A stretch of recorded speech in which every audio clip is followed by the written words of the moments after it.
जय हिंद दोस्तों। हम लोग क्राउन पब्लिकेशन का वस्तुनिष्ठ सामान्य ज्ञान देख रहे थे जो सभी प्रतियोगिता परीक्षा के लिए इम्पोर्टेंट हैं। हम लोग पॉलिटी का देख रहे थे, भारतीय राज्य व्यवस्था के बारे में, जो इसके अंतर्गत जो वित्त आयोग चैप्टर है उसका हम लोग एमसीक्यू देखेंगे। क्या वित्त आयोग के बारे में हम लोग देखेंगे। वित्त आयोग के क्वेश्चन क्या है, निम्नलिखित में से कौन सा एक भारत में वित्त आयोग का कार्य नहीं है, तो हो जाएगा व्यापार कर का विभाजन। वित्त आयोग का मुख्य कार्य क्या है, तो हो जाएगा केंद्रीय करों में राज्यों के भाग तथा केंद्र दोनों द्वारा राज्य के लिए दी जाने वाली वित्तीय सहायता के लिए सिद्धांत निर्धारित करना। निम्नलिखित में से कौन वित्त आयोग द्वारा दी गई प्रत्येक सिफारिश को संसद के प्रत्येक सदन के समक्ष रखवाएगा, तो हो जाएगा भारत का राष्ट्रपति।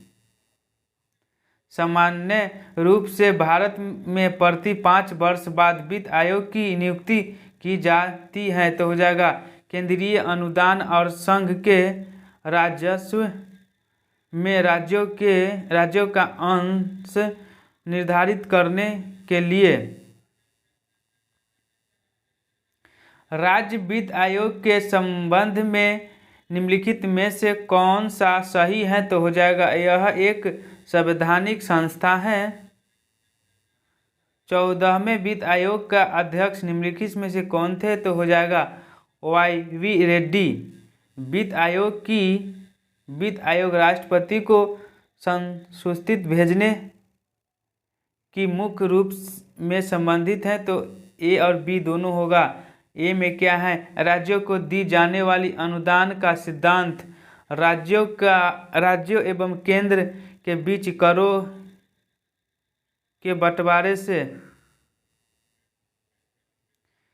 केंद्र तथा राज्यों के मध्य वित्त का विभाजन निम्न में से किसका संस्तुतियों के आधार पर होता है, तो वित्त आयोग के आधार पर। संघ एवं राज्यों के बीच करों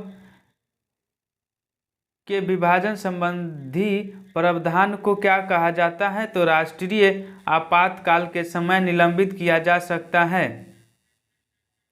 भारत के वित्त आयोग के संदर्भ में निम्नलिखित में से कौन सा एक कथन सत्य है, तो हो जाएगा इनमें से उपयुक्त में से ABC में से कोई सही नहीं होगा। यहाँ पे विचार करने के लिए कहा जा रहा है, तो दोनों भारत में शेयर बाजार तथा फ्यूचर बाजार में लेन देन पर क्या होगा, तो A और 2 दोनों सही होगा। A में क्या है, संघ द्वारा लगाए जाते हैं, राज्यों द्वारा एकत्रित किए जाते हैं।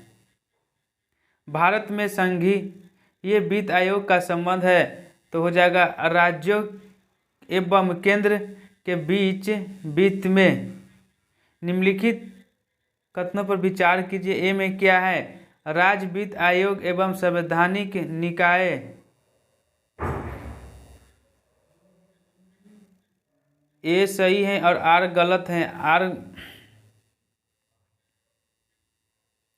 फिर यहाँ पे विचार करने के लिए कहा जा रहा है, 2 और 3 सही होगा।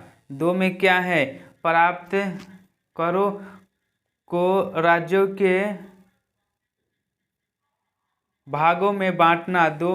3 में क्या है, सहायता अनुदान के लिए राज्यों के आवेदनों पर विचार।